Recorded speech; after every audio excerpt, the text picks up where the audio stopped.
prioritize check and balances. That is, there must be transparency and there must be a strict law on any form of corruption or any form of public funds aggrandizement. So our government will prioritize checkmating the affairs of each and every sector.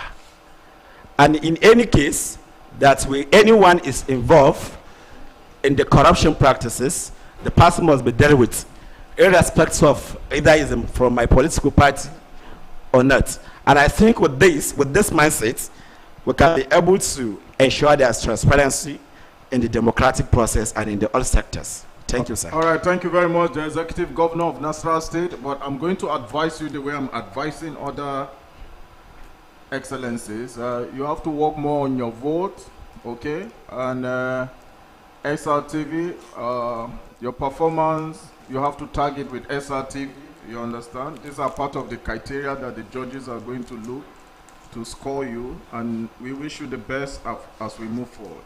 Thank you very much. All right, thank you, sirs. All right, dear Nigerians, as the youngest contestant and the most popular and most qualified candidate, I urge you all to vote for me as the next president, and also I endorse SRTB. Thank you very much. Thank you very much, Your Excellency. Thank you.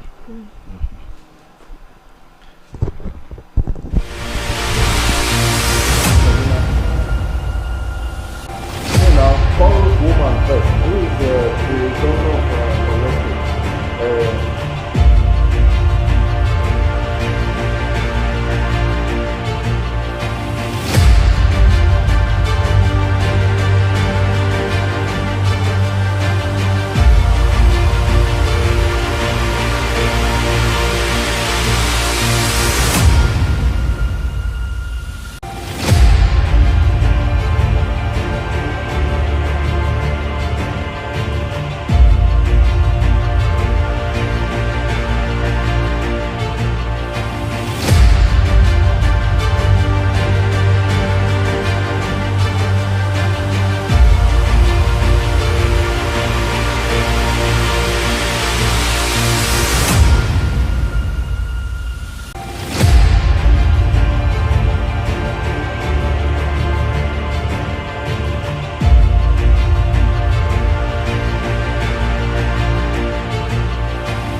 evening, and you are welcome, the Executive Governor of Katsina State, Mohammed Mariam Nasuba. Yes, sir. Am I right? Yes, sir. Please, under 10 minutes, can you introduce yourself, your manifesto, and your presentation?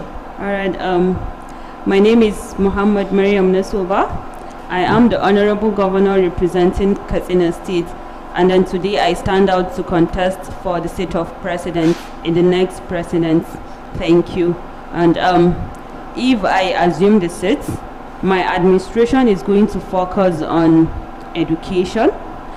That's number one, because I understand that we are battling with a poor educational system, not to talk of girl child education, not to talk of poor infrastructure in public schools. So if I assume the seat, I'll make sure I provide infrastructural services that will produce good education environments to the younger generation. And then I'll pay much attention to the security sector, looking at the issues of banditry and terrorism that we are going through in most parts of the Nigeria, especially the northern parts of the country. It has been terrorizing the people in the environment, causing women into trauma and abuse as well. So addressing the issue of security in this sector will provide a better avenue to women and young generation. Also, I will focus much more on corruption, because I understand that corruption has been a major tool that produces poor leaders to us. It has been a major tool that produces recruitment based on nepotism, which at the end of the day, we neglect the professionals, we neglect those that are competent to it, leaving behind the poor, leaving the ones that are poor in the official seats. So I think these are a few of part of my the manifesto that I ought to have when I assume the seats. Then to talk of my today's presentation, which is the solutions to the contemptible power situation in the country. Looking at the Nigerian situation, we have over 200 million people. That's a very large population, which has outweighs the resources that we have. But then we have abundant resources, especially the natural resources like gas, like solar energy, and the hydropower. So this population that we have, if we put in consideration with the natural resources, if this population will harness these resources, we are going to achieve a power supply that is going to be reliable to the entire country. And then as well, how could it be a Nigeria that is the giant of Africa, and then that has a reliable economy, but then having a poor power supply? Because I believe Nigeria is having a poor power supply, looking at ranging from inadequate operation to poor transmission and distribution of this power, as well as poor operational system and inefficiency. So when we look at the 2021 installed power, that is supposed to be about 12,500 megawatts, but I think the megawatts that has been achieved is not even up, is not more than 5,000 megawatts, which is very, very poor for a country like Nigeria. And then as well, looking at the issue of privatization, the power sector in Nigeria has been privatized since 2013, that's 10 years back. Then instead of having a reliable supply for the sake of the privatization, because at least individual sectors have invested in it, so we were expecting to have more increased efficient power supply, which it has failed to produce. So these issues that I think we are battling, I as a president, if I assume the seats, I will make sure I address issues of infrastructure. I will invest in infrastructure in such a way that I will provide modern technological devices that will aid in transmission and distribution of